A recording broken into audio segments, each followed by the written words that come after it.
Good evening, NNJR. Thank you for joining us on this call tonight.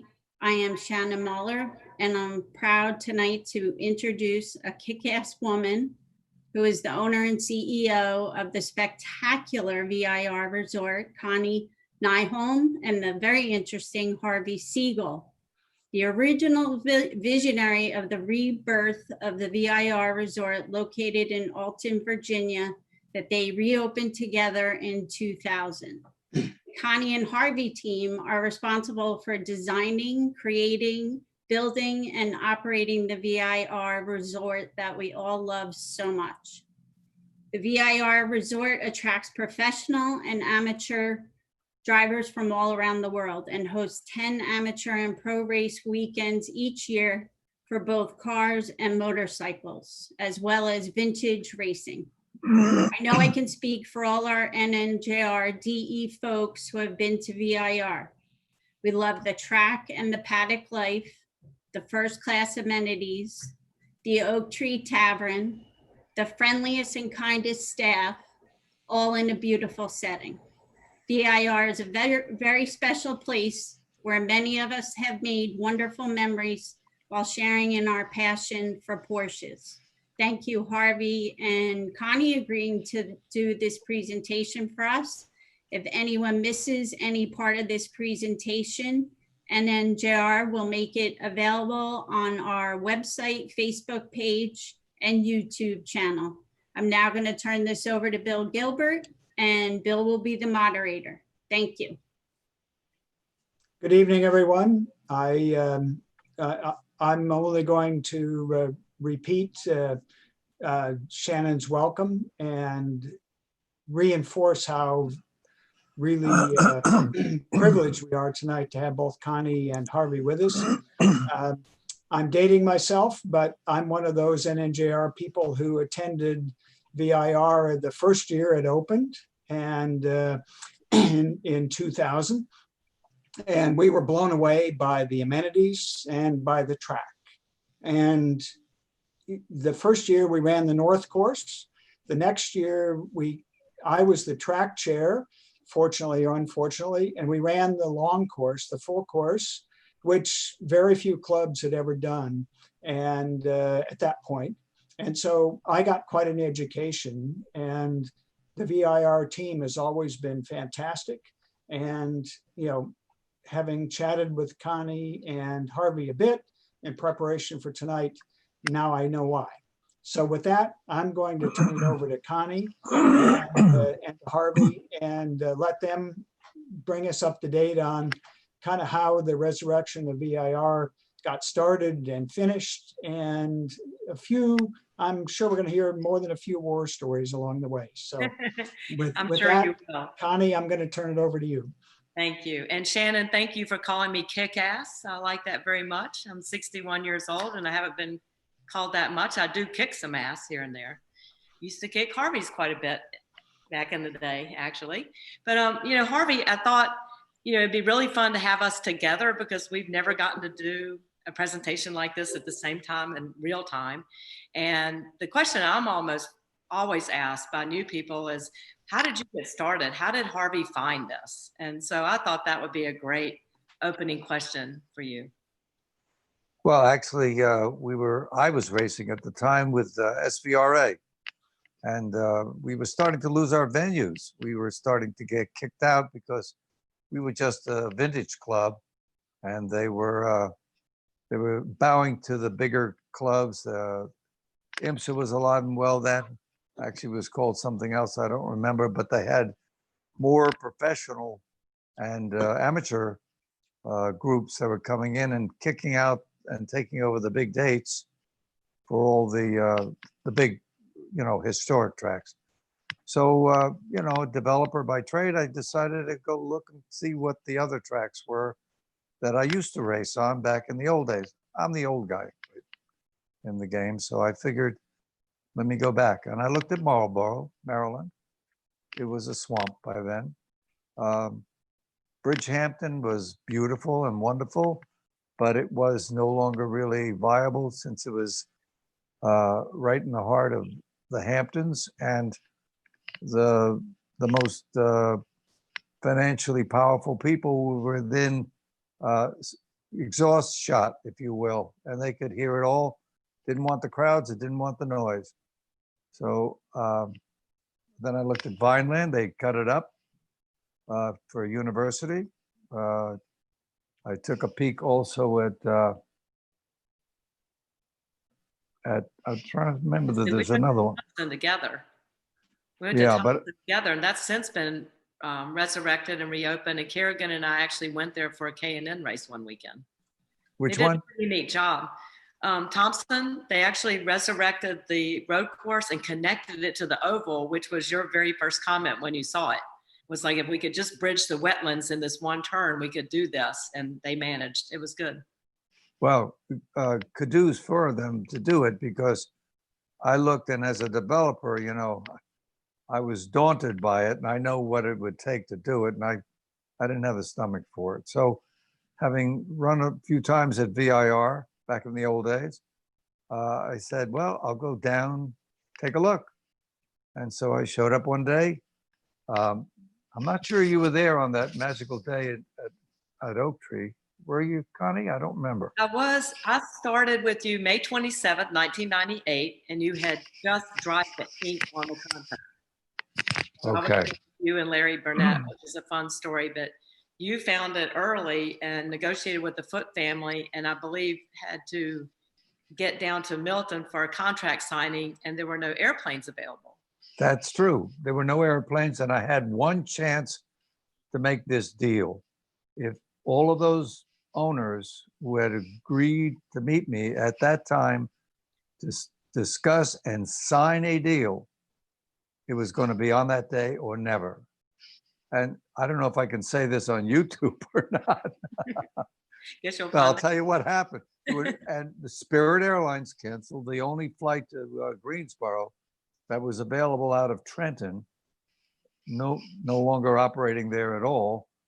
And so I went to the local charter guy and I said, do you have something that I can fly in? And he said, well, we have one that'll take you 4 days to get there.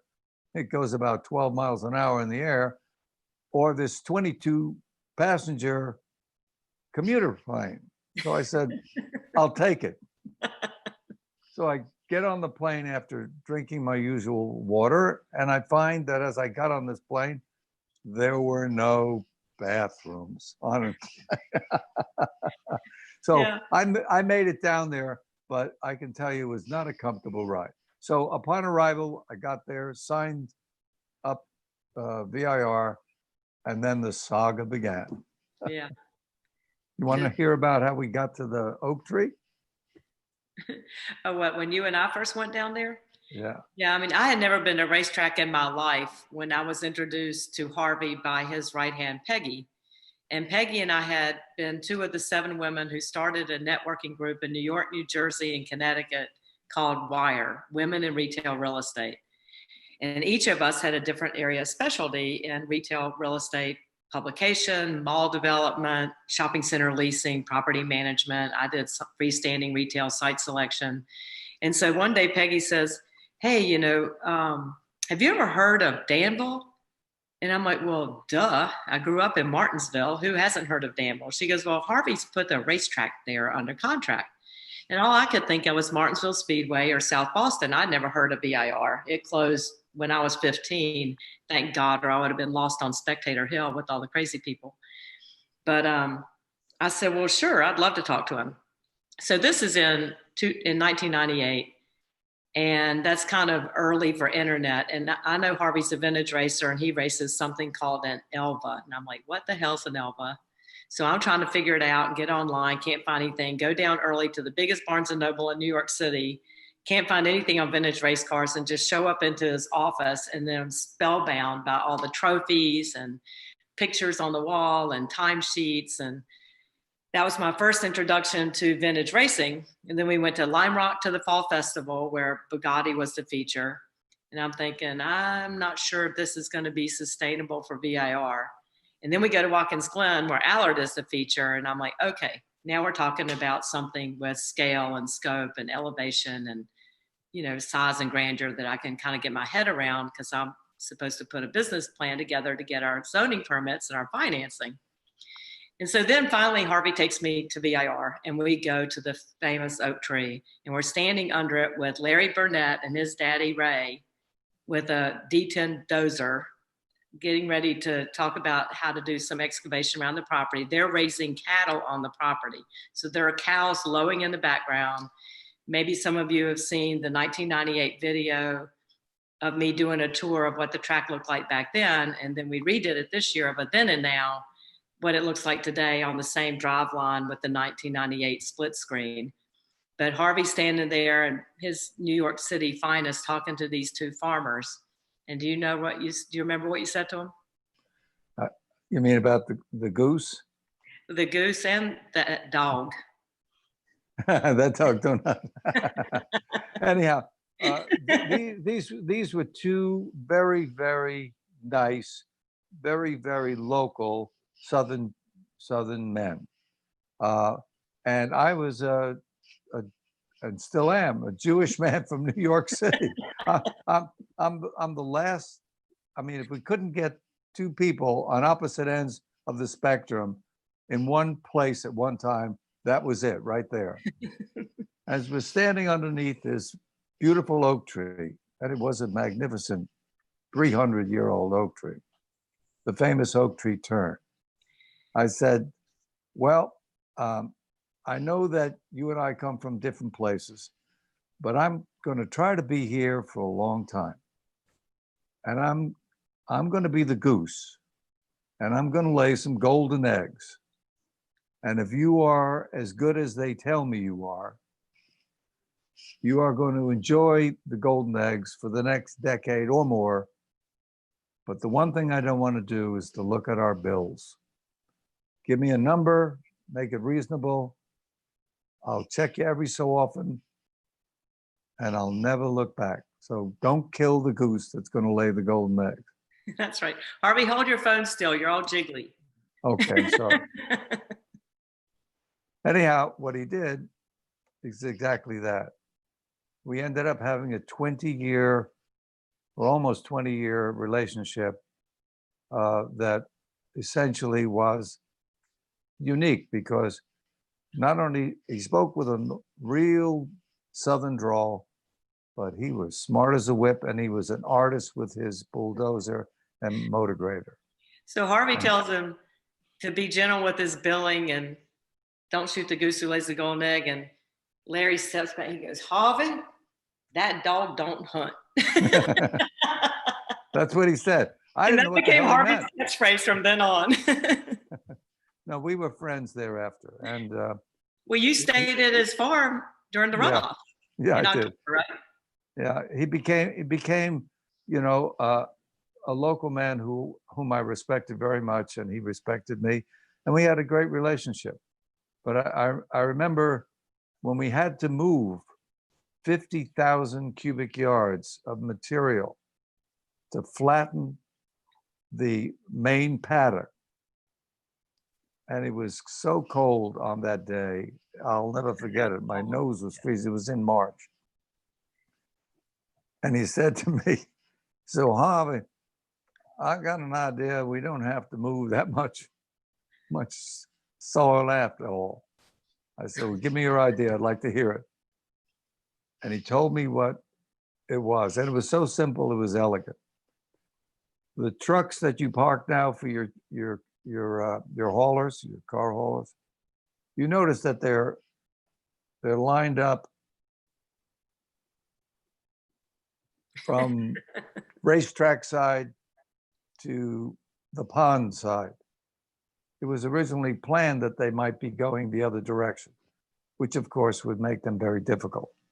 But from the left side to the right side, that grade is ever so slight and doesn't affect you guys at all.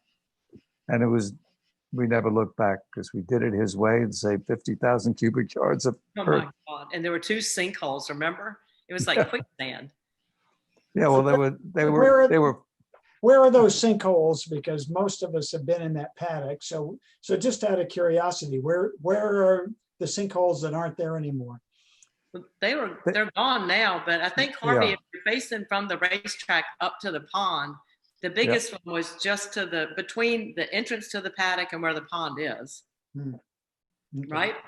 Yep. Is that where you remember? And the second one was really small. And I think that was over to the false grid. Okay. Well, the racers might be interested in knowing about the subtleties of the actual racetrack itself, because I think as drivers, they might want to know why we did what we did on not changing the configuration of the actual racetrack's directions and turns, either the radii or otherwise.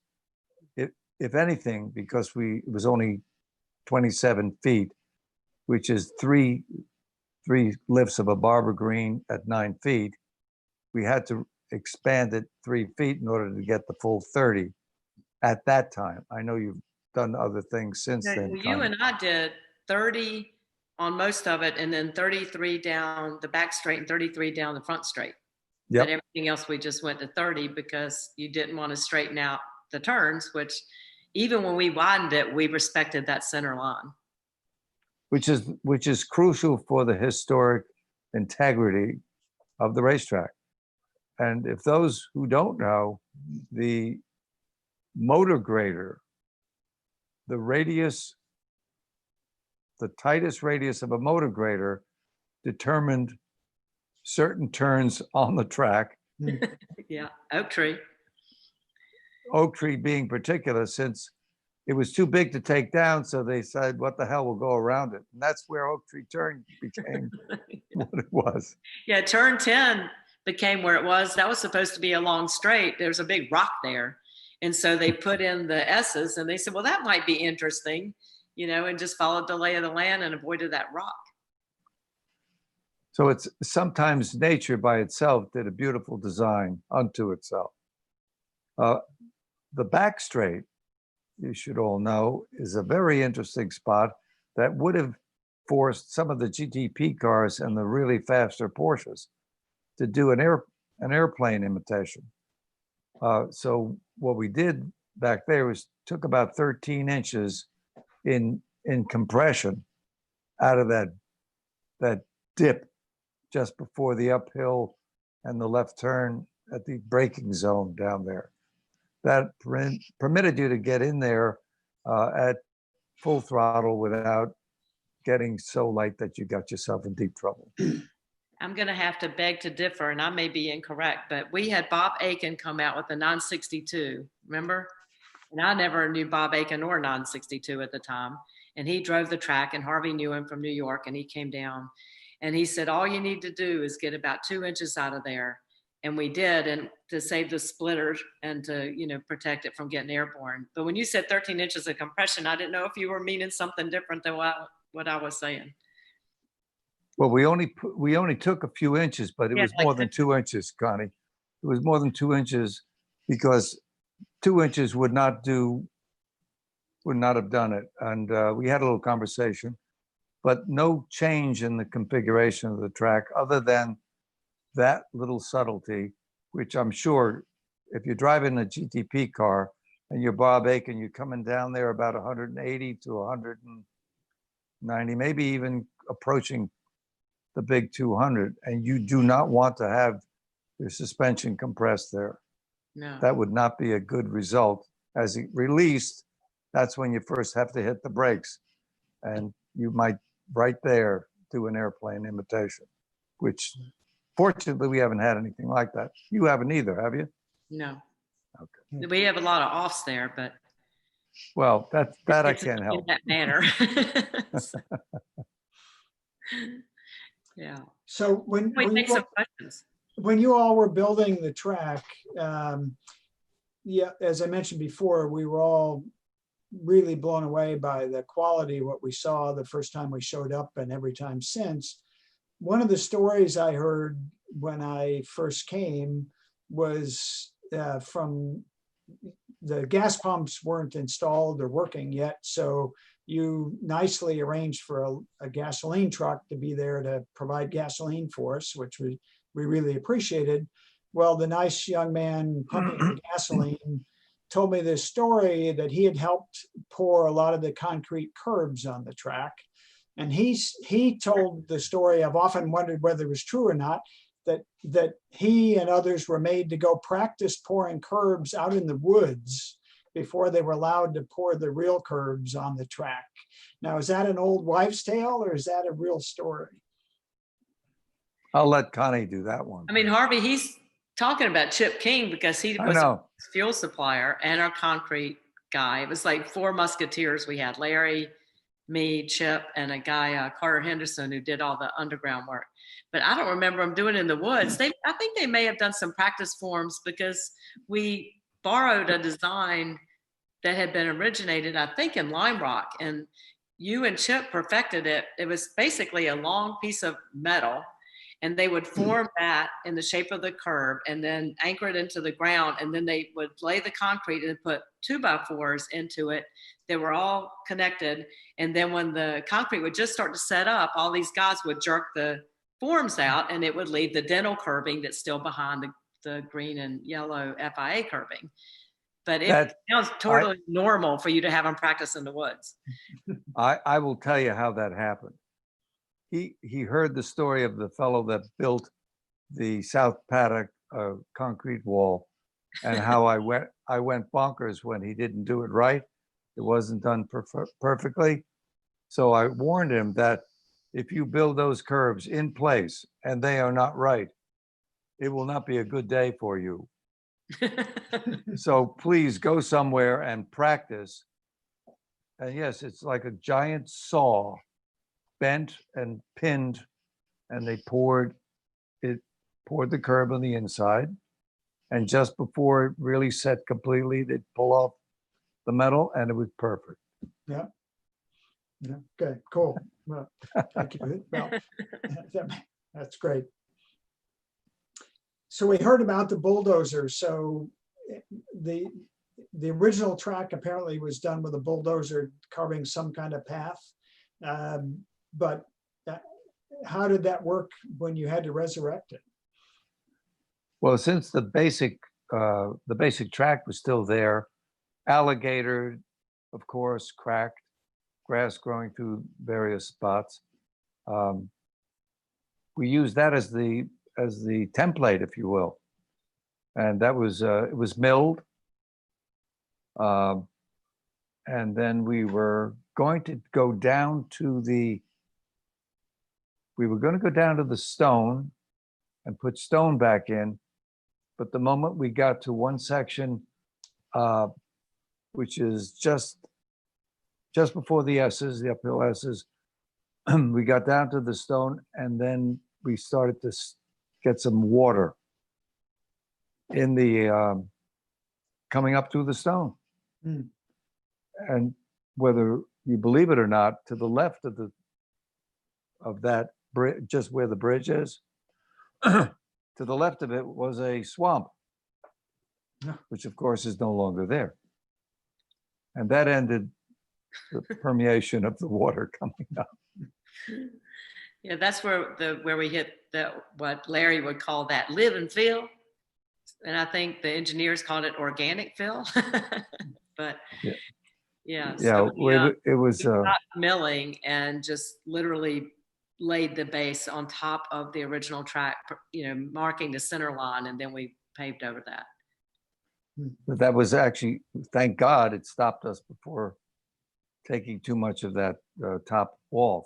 So once it was sealed, it was good.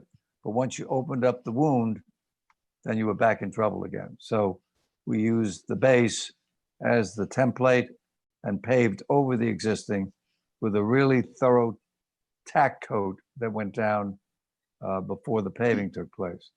Yeah. And Harvey, Connie, what? One of the things I think is important, most people didn't realize it, but we didn't use that finished track once it was paved because I was fearful of the issues that came with not allowing it to cure. Yeah. No, that was brilliant. I mean, we finished the paving job in November, I think, of '98, and we didn't race on it till March 17, 2000. Imagine leaving that untouched for that length of time? Yeah, so contrary to that, which absolutely verifies your story, when APAC repaved, and many of the APAC guys' fathers paved it in 57, and then again in 99, and then again when we repaved in 14, and or their sons. So there was a lot of family history there, and that was the only time we did pave the track. And then when it failed and started to crack before we even drove on it, and we called them back and kind of went back and forth for the better part of a year and ended up in a lawsuit, which subsequently settled. But when Wayne Turner from Raleigh came out to repave, because it turns out APAC is owned by the largest paving material company in the world, Oldcastle in Ireland.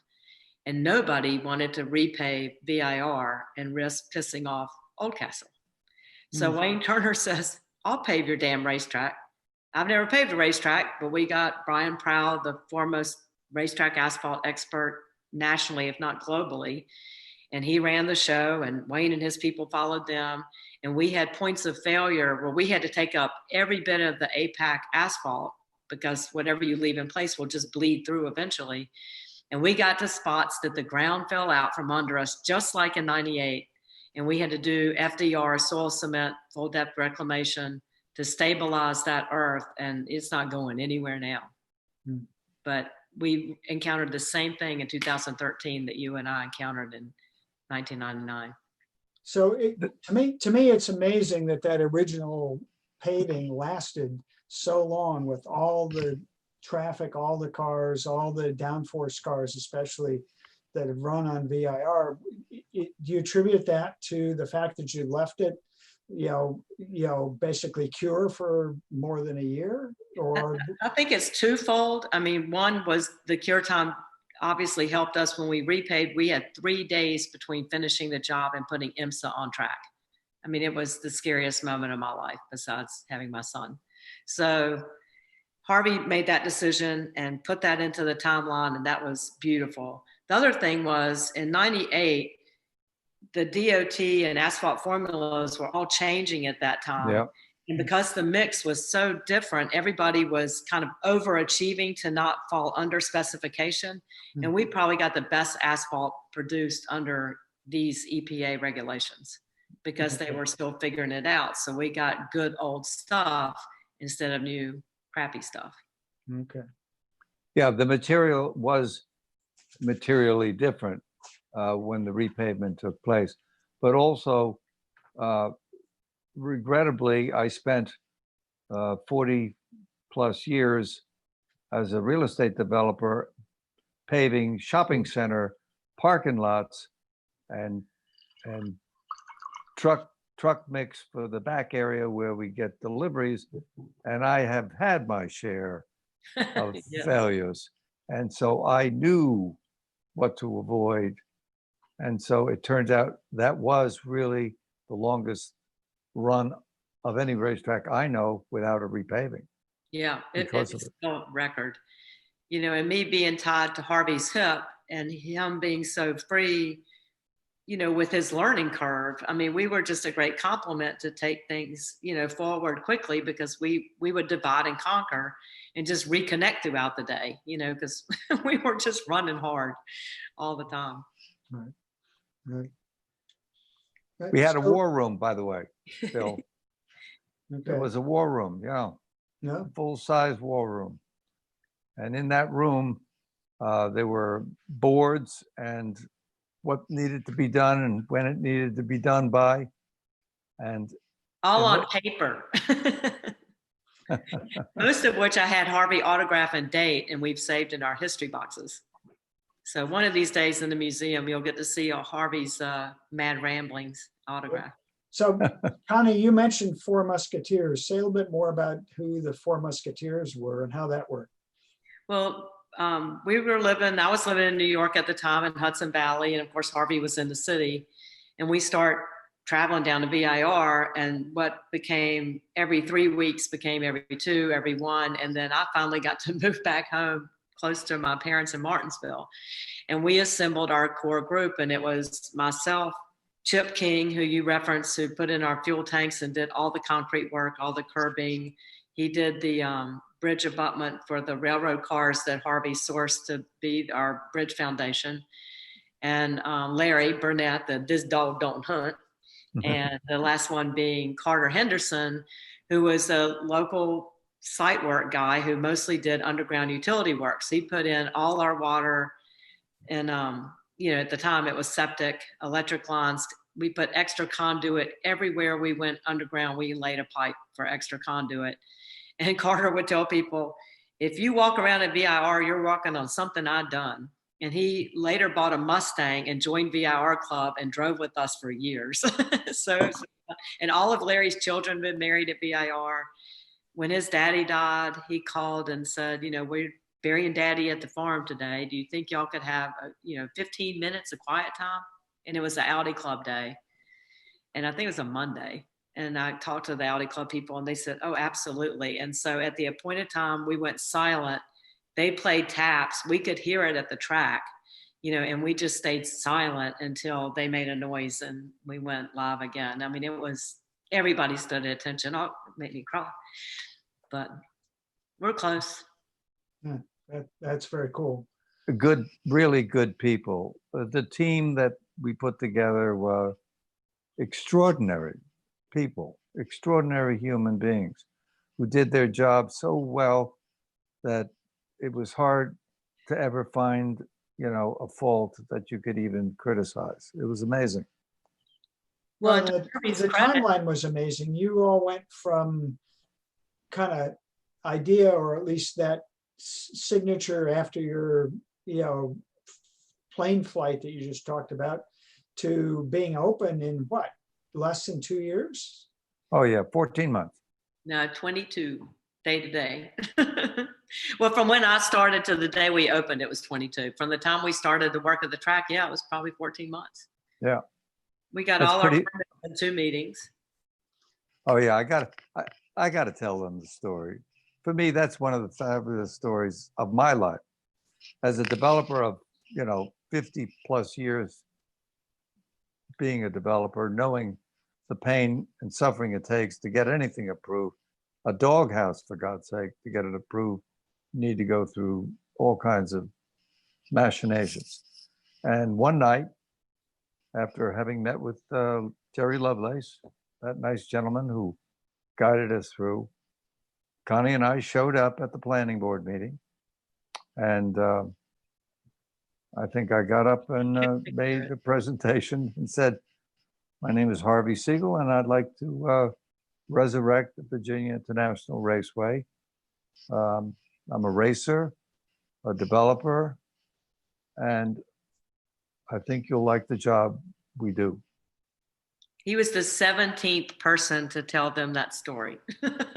And they said, Mr. Siegal, we've got about 15 people come in here and tell us they're going to do just that. I said, well, I'm sorry that they didn't do it, but in a way I'm glad, because I am going to do it if you let me. And they said, well, we'll take some time. Okay, so I sat down with Connie. We were there. There were a few other things, garage extensions and things like that. And Connie and I looking to get approval for resurrecting the VIR. So about 15 minutes later, they come back and they said, Mr. Siegal, and I jump up and I walk up to the podium and I said, yes, sir. I said, we've talked about it and we're going to let you do that. That's exactly what happened. Wow. And I'm saying to myself, they didn't say any more. So I went back to the seat and I sat down next to Connie and I turned to her very quietly and I said, what does that mean? Yeah. And then we didn't say anything. And then they called the fellow who was going to get a garage extension up next. And we walked outside and Jerry Lovelace came by, who had guided us up to put us on the agenda. And I said, Jerry, what did we get? What was that? I've never been in a meeting like that before. What happened? He said, it means you can go do it. He said, make sure you bring us plans for any buildings you want to build with a architect's stamp so they don't fall down. But other than that, you're free to go. And that's, talk about a dream for a developer. That was a developer's wet dream. You can't possibly get any better than that. No environmental impact statement, no storm drainage calculations, no noise attenuation, no. This is going to be on YouTube. It doesn't matter. You can't do yeah, that because anymore you're gone. anyway. I'm still here trying to build stuff. The point is that you can't do it anymore, but that was a time when it was a wonderful opportunity, and we did not disappoint them. We built them something that they're proud of. Yeah. We did it right, and we didn't cut corners, and we did do it correctly. Yeah. And they should be happy that we did it as good as we did. We're proud of They it. are. I mean, I think to our culture, we always told them what we were going to do, asked them the best way to present that for their approval, did what we said, and it's not changed a whole lot over time. The EQ is a little harder to get through, but that's because they turned it over to the state. But our working relationship is still really, really good. And they all still ask about you. So Harvey, Well, nice. Mark and Southside. So a bit of history. One question that came in relates to the Oak Tree Tavern. And what was that building before? And tell us a bit about the history of that very nice building. Go ahead, Connie, you can do that one. Oh God, that was Harvey's thing. You know, he restored, is it a 1930s farm in New Jersey? Is it It's 1930? 1776 it was built, and the second section was 1870. Okay, well, I'm way off on that. So, and then the tavern, the last expansion was, you see the 1876 signature on the wall in the blue room, but its original foundations were in 1840s. And I had an 1840s farmhouse in New York, so we knew better. But Harvey said, no other racetrack has this. Let's make it right. And then you worked with the master craftsman from Pennsylvania. I can't remember his name. I forgot his name myself. $6,000 later, we opened. So. Let's put it this way: the tavern was an antebellum mansion designed by what was the? It was from the Foote family and the Bruce family, which owns Berry Hill and had VIR. So those working farms had common ownership back in the day. I still want to resurrect that dairy barn. Well, you can do that. That'll be fun. But the one thing I would have told you, that by not asking this nice gentleman for the history and leaving him alone, he rebuilt all those windows so they really work. Those floor to ceiling windows are all on counterbalances and actually function.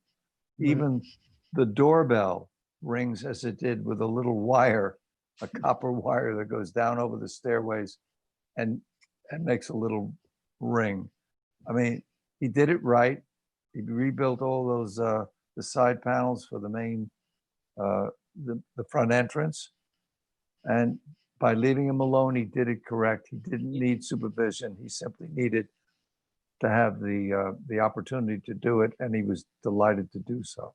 And the rest is all history. the doors are original. They were covered in so many layers of paint. He dipped those and got them back to original. Wow.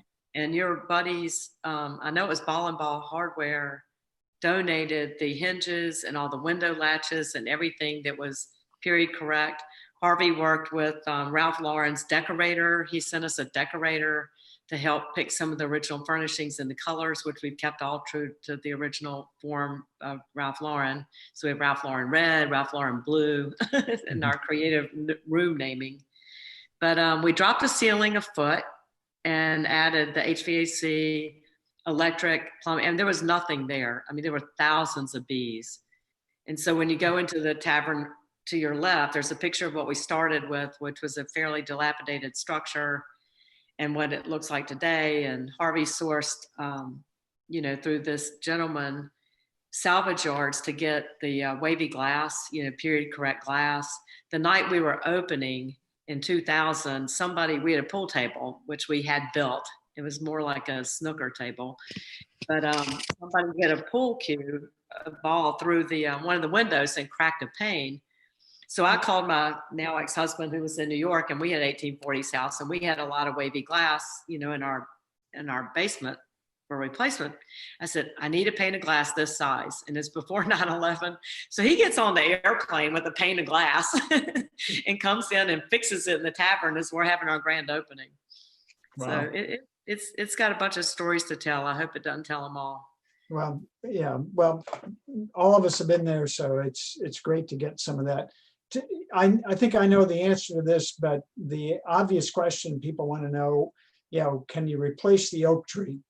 Because those of us that were there when the original 300-year-old one was there clearly miss it. The track doesn't look the same when you come up over the climbing S's and look down toward Oak Tree, obviously. And I know the answer to this, but a lot of people don't. So tell us the situation with the oak tree replacement, if you will. This is the first place. This is the first place where Connie and I diverge. Yeah, yes.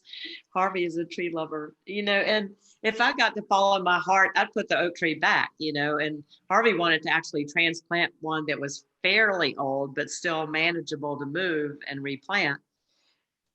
But I mean, the honest, straight truth is that FIA will not approve it because it got grandfathered in. We couldn't do the MSUN pro racing that we do today, which I think, using in one of Harvey's early lines, is driving the lines of racing legends or create new ones of your own. I mean, Harvey wanted to resurrect VIR as a beautiful club track that his wife and family would enjoy going to. And having no history in racing whatsoever, you know, I thought that we needed to be more bigger, better, because it's such an important track. And I very quickly realized the reverence of the racing community for this track and for historic tracks and big natural terrain road courses. And we just couldn't sustain that. It wouldn't be right to do it just on a club model. So we had to raise our standards, not only for the safety of all those we love, but also for the, you know, the FIA, you know, which we've got a grade 2 license. There's not that many tracks that do. And, you know, that would be one of the requirements to keep that license. We did replant an actual acorn. So the oak tree that's outside the turn between the bleachers at turn 11 was grown from, it's a son of oak tree. So Mike Allen, who worked in our maintenance department at the time, is also a racer, and his wife Julie had taken a handful of acorns and planted them at his parents' house, who were also vintage racers. And 3 of them survived.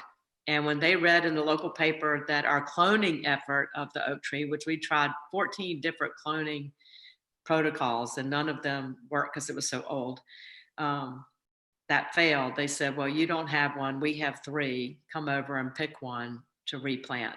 And so we put it in the same visual outside the turn. And, you know, it's not perfect, but it's the best I felt we could do. We just have to wait 100 years for it to be the same size, that's all. Oh, 2 or 3. So speaking of history, hog pen and some of the names, but let's start with hog pen. Tell us where those came from, because there's got to be some interesting history there. There was a hog pen, odd hog pen. Yeah. Was that when you first got there, Harvey? Was that hog pen there was a hog pen. In addition to the cow pasture with the cows and so on, there was also a hog pen at the top of the hill, huh? No, the hog pen was long gone, except the remnants of it was there. But in the first iteration of VIR, the hog pen turn had a real hog pen. Yeah. Okay. With hogs. And there were cornfields off of drivers left from 17 to 1. And so the motorcycles, especially when they would go out, would go whack, whack, whack, whack, whack through all the cornfields. I mean, when Harvey first got there, you know, he's a New York City boy. There were feeding troughs on the front straight. And so we're down there with Larry, you know, looking around their cows, you know, feeding and everything. And I pick up a cow patty and throw it at Harvey. He's like, oh, poo. I'm like, oh, it's, just dried grass. But Yeah, right. he got used to it in a pretty short time. Yeah, great. Well, if we look at some of the more recent history, what are some of your favorite events that have happened, or favorite races and events that have happened since you got the track open? Harvey, what do you, I mean, I know you want to talk about homecoming. Well, I think you're talking about the 50th anniversary or homecoming. Well, we first started with homecoming. That was kind of an early vision that we held on to for a long time with the black and white. And that went past the 50th, and it's kind of gone by the wayside now. And what happened to the Gold Cup? yeah, Gold Cup, we have turned that event over to SVRA, our old race group with Heacock, and they're not really respecting the black and white the way you and I liked. And I'm hoping to, work on that and bring that back around again. So Harvey's, which I really loved, was patterned after the reunion at Goodwood. And they all have to dress in period clothing to get into the paddock. And we wanted to do something similar to that, but not quite so demanding. So Harvey came up with the idea of you had to wear black and white. I mean, because everybody can do that. So all the participants wore black and white. And we had a pig picking with Jerry Lovelace's bluegrass band on Friday when people arrived. We had a big banquet. I mean, it was a big, fun social event. But as we, grew and vintage racing morphed, it was just hard for us to maintain it as an in-house event. And so we ended up turning it over to SVRA. And they still have the banquet, but only a few people dress in black and white. The first year, Bert Levy came as a nun. So that was really fun. I love him. He's such a wild man. That first year, I think he did it with what was the precursor to VDCA. And it was Alex Quattlebaum and David Whiteside. And David had just bought seatbelts for his, I don't know what it was, like a 50-something Falcon, or I don't know. But on his way home, he went off the road into a tree and passed away with those damn seatbelts sitting beside him. Remember? And so we still see the hats of VIR 2000 Homecoming. And it was branded that for years, and then kind of morphed into Gold Cup. And, now it's still known as Gold Cup, but we do it in conjunction with SVRA. Interesting. Okay.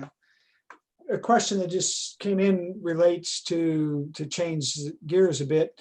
The friendly staff that we see at the food stand and throughout the facility, somebody commented that we see a lot of the same people year after year. How do you maintain, those friendly staff, and so we get to see the same people every year we come down? Whoever asked that question, God bless you for noticing. We absolutely love our culture, and we work very, very hard at our culture, which Harvey and I started together and maintains to this day. We just went through the whole traction entrepreneurial enterprise system, operating system, whatever you want to call it. And we kind of did it in a semi-formal manner, but we recognized our culture and set our forward goals. I restructured the company last year, promoted Kerrigan to president and COO, combined resort and track under one umbrella. And we just all got together and acknowledged that our number one dedication is to the legacy of VIR. And as Harvey used to say, this is just our turn. I mean, there were people before us who made it great, and there'll be people after us that hopefully do so as well. And our staff believes that, and they are really dedicated every day to contributing in some way to the legacy of VIR, whether it's through a guest experience, their maintenance of the curbing, or whatever it is. I mean, we all walk to the same drumbeat. And we like it, and we love each other. And even in these bad times, I mean, people have a, dance in their step and are glad to be there. That's great. Being caretakers of a magnificent, historic, iconic place that gives nothing but pleasure and enjoyment to the people who visit it is a very cool thing, no matter what. You and I both come from shopping center development and building a Rite Aid, okay, that pays some bills, and Harvey did much bigger things than I did, but, nobody really wants to go to that. They have to go to that. At VIR, nobody comes to us, including Northern New Jersey Porsche Club, unless you choose to. And that's the most rewarding thing for me is every single person I meet every day made a positive choice to come to VIR. And when I get the opportunity to acknowledge that, as I call it, making howdies, not if anyone who's ever seen me on track knows I'm walking all the time, whether it's picking up trash or talking to staff or meeting the guests or whatever, I'm out making howdies and finding out what they like, what we can do better, how has their experience evolved, that kind of thing. And we love your feedback and we love your questions and things like tonight. And it's a long haul from up there. It's a long haul. Yeah, tell us about it. It's a day's drive each way. So I know. But we all many of us have done that at least once a year for since you opened. So talking about where we are with the track now, Connie, what's the biggest challenge you see running the track and going forward? Well, right now, it's just getting through the damn COVID-19. So, we have, as our good team does, we've rallied together and found ways to operate within the governor's guidelines. And Virginia's governor is one of the most conservative, which probably is doing us more favors than some days we want to acknowledge. But we're open just to small private events. And, small is a variable number, but we know every day who's coming through the gate. And if they're not on the list, the phone rings. So we're making every effort to keep our staff, all the guests, everyone, tracked, safe. And the guests are so respectful because all you have to do is say to anyone who's, kind of stepping out of boundaries to say, do you want to be the guy who causes the scrutiny to deny this opportunity to tomorrow's guests? And they're like, no. So it's been, pretty rewarding going through these bad times because we've gotten to know our customers so much better because there's so much more we have to communicate and go through. And you really realize very quickly, like, who wants to be on the same team or who doesn't, and if you want to be on the same team, we'll find a way to make it work like we always have tried to do since 1998. And that's been, even painful sometimes, but a pretty fun exercise. And to comment just briefly on the food and beverage, last year we outsourced right before the runoffs. We didn't finalize it till December, but we did an arrangement with a group called Up to Par Management out of Lexington, Virginia. We have a new food and beverage director, John Clark, who came to us from the Seattle Zoo. I thought, well, that's kind of cool, interesting, because they said we have lots of concessions we had to get right. We had to get quick. We had to, refine menus. They did all the catering for Bill Gates Foundation, concerts at night. Kind of everything we do on steroids. And even in COVID times, everybody was so excited to open, and then we got shut down. And so we're doing curbside delivery, and now we're opening limited, but we're kind of finding our way. And so, yes, you'll still see Big Wendy and Pat and everybody at concession, but you'll see a few new faces too. And everybody, they're just so excited to have you all back. Well, we're looking forward to seeing you in the fall for sure. So a question that just came in was, a favorite memory, at the track. You've obviously spent a lot of time there, both of you. So what's kind of top of head or top of your list of favorites?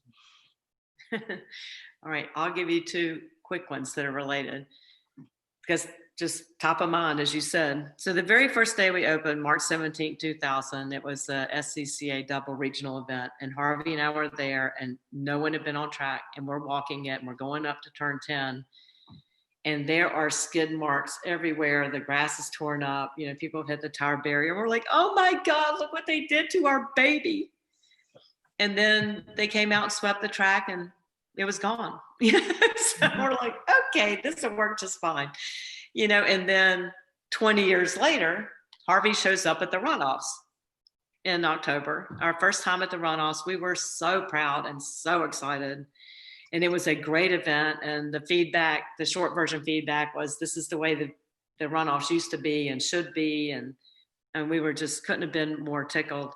And Harvey shows up and he's having lunch with the guy who used to have our consignment race car shop and staying at Larry's barn. And, you know, it's just like old times, but 20 years later. And it was really fun. It's just, as Harvey says, if I ever need an ego boost, I'll just come home.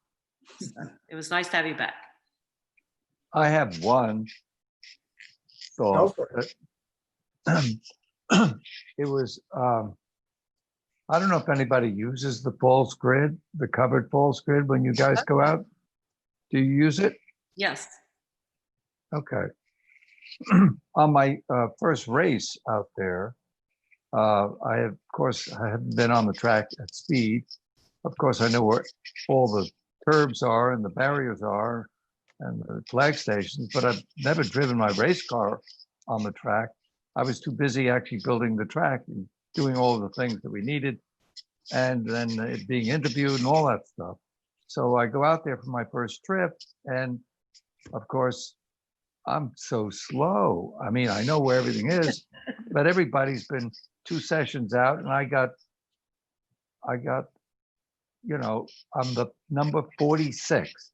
If you know what the false grid looks like, number 46 is the last person against the fence out in the sun. Yeah. So all I can tell you is that I was pissed.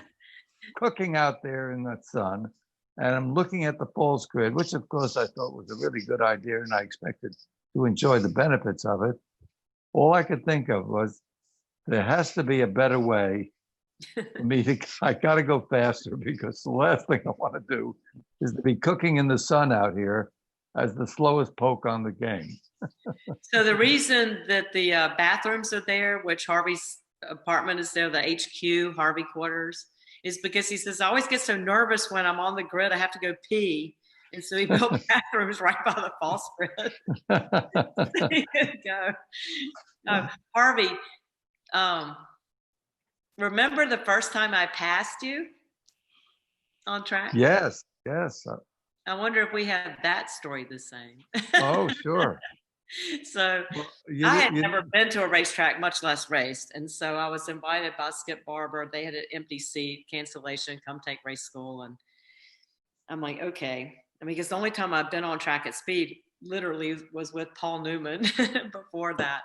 And so I take race school. I'm hooked. So I get a Datsun 510. This guy bought the car. Peter Krause found the car for me. Some guy bought it in Michigan.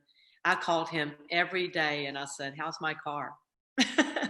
So finally one day he called and said, come get your car. He bought it for the BRE paint scheme. And Peter was convinced this should be my car and that I could beat Harvey in his Elva Courier if I had this car and learned to drive it well. That's so true. Car, and I worked on it for 3 years. I chased him around. And then finally, I'm coming up in the oak tree and I get around him and he points me by. I was so pissed. So we get into the paddock. I'm stomping my little feet. I'm like, bad word, you. I mean, really? I've chased you for 3 years? And he's like, mechanical failure. I'm like, Not really, not really. You actually passed me. And there was no way I was going to be able to catch you. And so I'd rather let you go by safely than have you clang me off into the weeds. into the oak tree.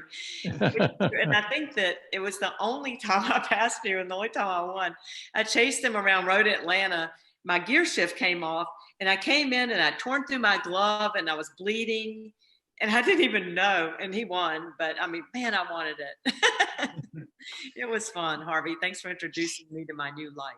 Yeah, well, it's the best job on the planet Earth. Anyhow. No kidding. I tell people that all the time. I said, I have the best job on the planet and I have over 300 people making me look great.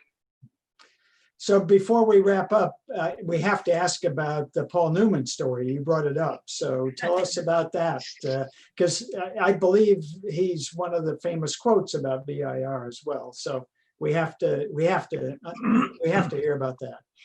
Well, That's yours, Connie. That's yours. Yeah. So I was at the track one day, got a call from a friend in Greensboro who said, I have a special friend I'd like to bring out to the track. Do you have anything available? And I said, yeah, North Course, the South Course has an IndyCar team practicing. And so he said, comes out, shows up with the little Porsche Boxster. He said, that's all I got. Let's go out and warm up the tires. He's going to be here shortly. And so we go out and he said, well, why don't you drive? And just like Harvey's story, being outside the false grid, I'm like, well, I've never driven the track. And what? You never drove it? And so I'm like, okay. So I get in. He's telling me what to do. And about the third lap in, I'm going through hog pen much faster than I had been. And I am beet red and sweaty and excited. We pull into pit lane and there's Paul Newman. I'm like, is that your special friend? He's like, yeah. I'm like, okay. So I get, Mr. Newman, please, so, oh, thanks, and so he gets in the car and he's strapping in and he's, you want to ride? And I'm like, yeah, sure. So I get in the passenger seat and we take off and we're heading up the North Course cut through, which Harvey and Peter Krause and I designed with golf carts. And I know the line of that very well. And I've seen a lot of people spin out there.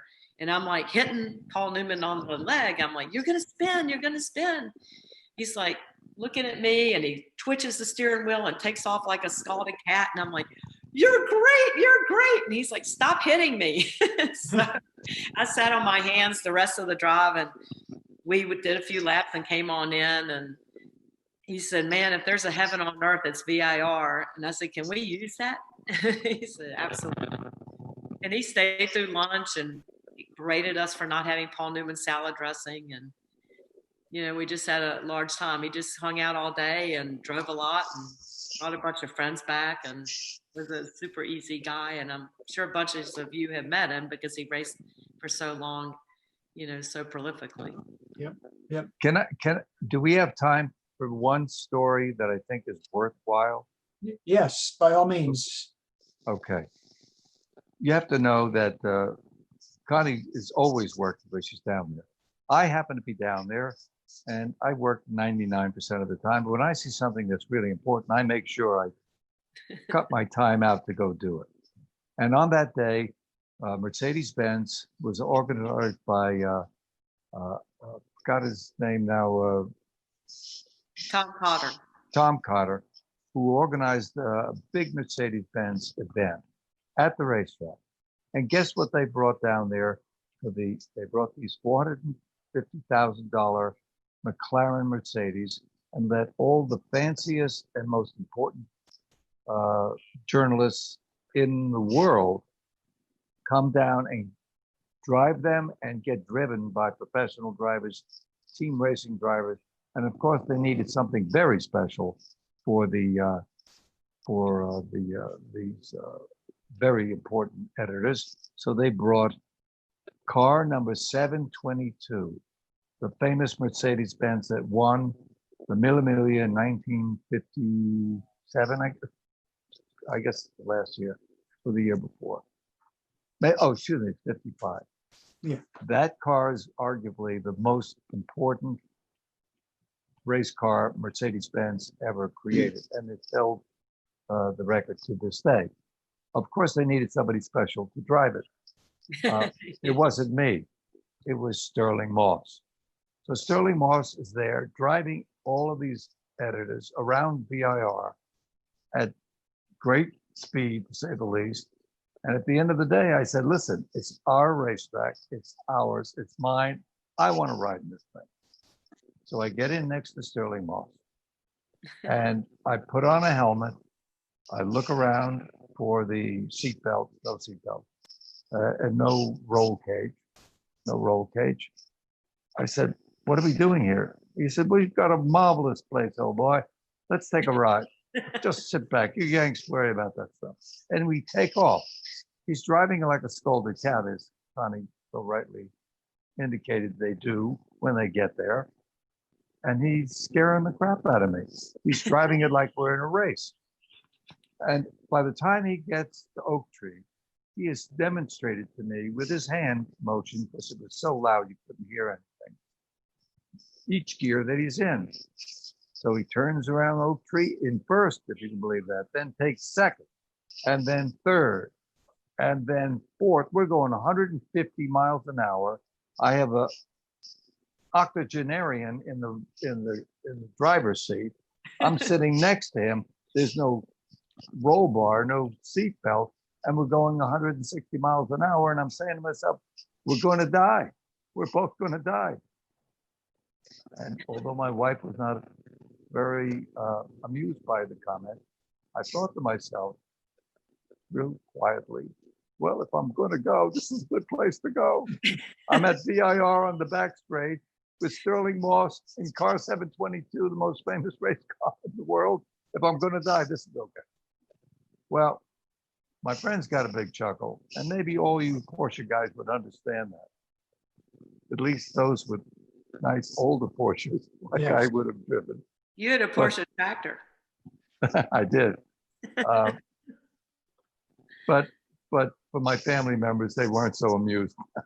That's my story. That's a That's great, true. that's a great story, and probably a perfect place to wrap up. I do want to pass along some of the comments that have come in, people who are, saying we can't wait to get back, people commenting on how wonderful the facility is, and one of the reasons we all want to come back. Obviously, the track is probably first and foremost, but the fact that it's always in, premier condition is a big part of that, along with all the history and the fact that you've preserved all that history. We really appreciate. And we really thank you very much for the time tonight. I'm going to pass it back to Shannon to wrap up. But personally, Harvey and Connie, let me thank you for taking the time this evening. And on behalf of all of our members, thank you. And Shannon, I'll turn it back to you. And I would just like to thank you for always being such a great supporter of VIR. And when you're there, everybody's so happy. It's one of our biggest events of the year. We look forward to it every year. I know one year, for some reason, it didn't work out, and you were so good. Right. Please come back, come off, and bring your friends. Great. Well, thank you. Thank you, Harvey, Bill, and Connie. This was a really interesting evening for me, as VIR is definitely one of my favorite tracks, only to the Glen and Equal. So thanks everybody for getting on the call tonight. This again will be available on our YouTube channel, website, and Facebook page. And we'll have another event on the 30th from the Brumos collection. So again, thank you, Harvey and Connie. We can't wait to see you again, and hope everyone has a great night.